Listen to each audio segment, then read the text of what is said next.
exactly happened in Syria? How did the Assad regime collapse so quickly? The rebel forces, led by a former Al-Qaeda commander, rolled through Damascus without much resistance from Assad's army. Well, without any resistance, really. It was like a domino effect. First Aleppo fell, then Hama, and then Damascus. The Assad regime and the ruling Ba'ath Party just crumbled in the blink of an eye.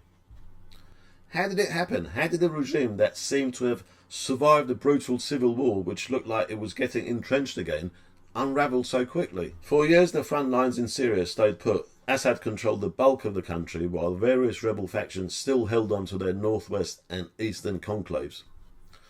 But those conclaves remained a breeding ground for the rebels and a place where they could train and regroup and get stronger.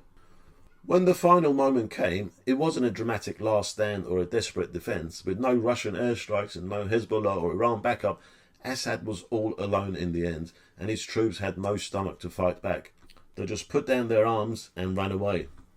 No one saw it coming, not even the Syrian opposition, not even Iran. Iran's Minister of Foreign Affairs said in an interview, "We knew when the attack was to start. We even told the Syrians how many rebels there are and what weapons they have, but the Syrian army just didn't want to fight, and we couldn't understand why."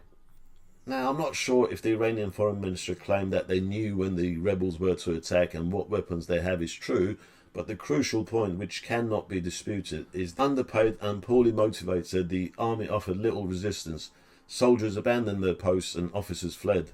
The Syrian army personnel were poorly paid. I mean, let's look at the numbers. Officers were earning $30 a month. Enlisted conscripts, only $10 a month. Even the officers couldn't make ends meet. They had to resort to corruption for survival. The officers were sending the conscript soldiers home and claiming their wages for themselves. So when the rebels came, the officers didn't have any soldiers to fight with. Now, anyone who's ever been in the military will tell you morale is the most important thing in the army. If the soldiers lose the will to fight, then it's over. It doesn't matter how many weapons they have or what weapons they got. If you have MiG-29 fighter jets but no pilots to fly them with, then they're as good as a water resistance tea bags for you.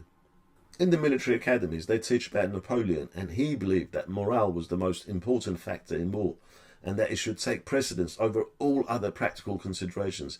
He focused on undermining the enemy's morale while simultaneously raising his own troops' morale.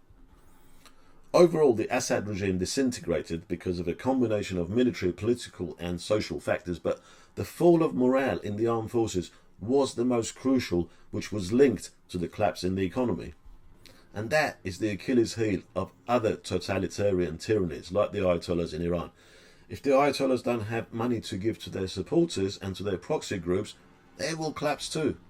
This is why I was against the JCPOA, the nuclear deal. Just when the Ayatollahs were on their knees, the Obama administration gave them a lifeline, and the US State Secretary at the time, John Kerry, was naive enough to think Iran will spend the economic gift on its people. I mean, how naive can you get?